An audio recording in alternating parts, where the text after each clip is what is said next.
friends. One of the first people I met when I started doing, well, one of the first people I knew when I started doing stand-up. I met you all individually.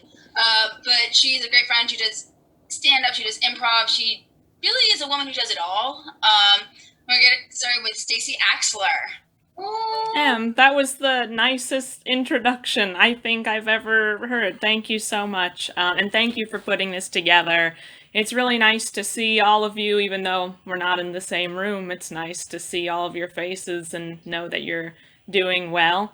It's very interesting. I've been thinking a lot. This is going to be more free flowing thoughts, but I've been thinking just a lot about how I communicate to other people and how I communicate with myself. And something I've noticed, it's like a bad habit I do. Does anyone else do this where like you'll set up a calendar invitation or you'll set up a reminder in your phone, something you have to do, and you'll criticize yourself in it? That's something I do a lot. So I'll be like, pay your rent, you idiot. I criticize myself in these notifications because I think that is just how I respond best when I hear criticism. It kind of like lights a fire under me and makes me just work harder.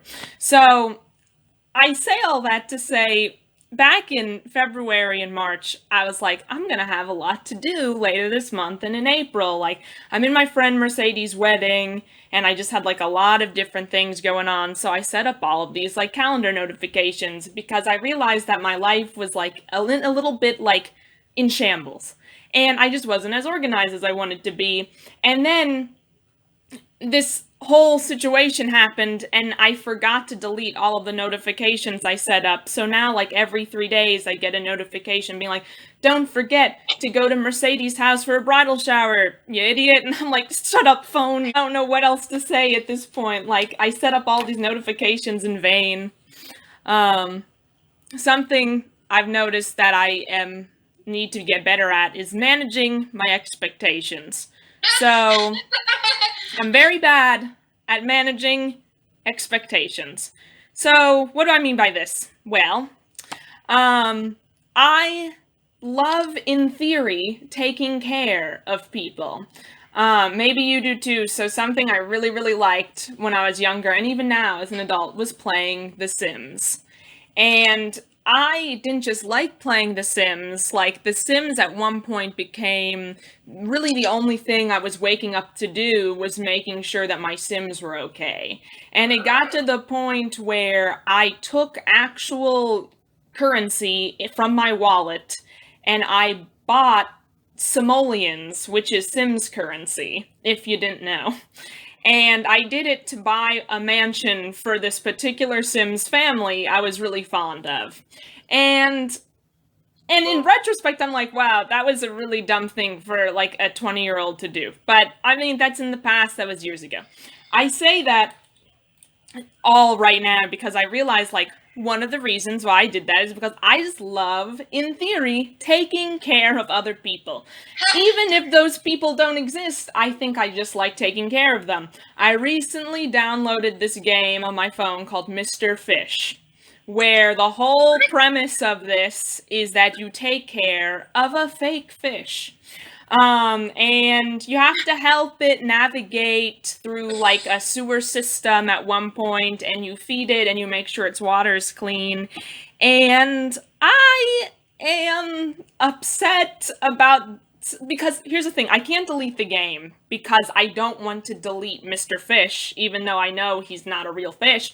At the same time, I'm like, am I spending all of this time taking care of an inanimate fish because I don't want to take care of myself? And I know that the answer is yes. Like, I know that's why I'm doing this, but like, I don't know. I can't change at this point. Like, I'm 28. I'm pretty much set in stone. Like, I think this is my personality. Like, some people say people can change. I think that's true for some people. I'm not one of those people. Like, the way I am right now is pretty much gonna be it. I've been thinking about this other thing lately where a lot of people will say J.K. Rowling is like a great author. And I'm not gonna say she's not. But I would say that, you know who I love? Judy Blume. I think J.K. Rowling has surpassed people's even memory of Judy Blume. And Judy Blume has done more for me than J.K. Rowling. And I just wanted to say that because I just love Judy Blume so much, and I've been rereading her books during this time. And Are You There, God? It's Me, Margaret is still like a wonderful book, and I really don't know what I would be doing without this book. I'm gonna end with this one thing, and this is gonna be it from me. I recently was talking to someone, a member of my family, who made this like kind of just general comment about millennials, and they said, hey, I think all millennials think that they're the voice of the generation. Kind of saying that kind of millennials are, kind of have like lofty ideas about what they can accomplish. And that surprises me because most of the millennials I know, myself included, are incredibly self-deprecating. So I can't imagine anyone that I talk to who's a millennial thinks that they're the voice of the generation, but I know for a fact that I don't, because I'm not even the voice of myself. Like, if I go to a bar and I order a Miller Lite and they give me a Miller High Life, I don't say, I didn't order this, I say, okay, thank you. So if you can't return a beer you ordered, you can't be the voice of a generation. And anyway, those are the thoughts I've been having over the past 6 weeks. Wow, it's really nice to see all of you. I'm so happy to see your faces and hope you're all doing well. And, I'm going to kick it back over to Em. Em, thanks for everything. This is actually, I'm happy to see you. Stacy. Oh, thanks. Yeah, absolutely. Honestly, I wish my biggest problem that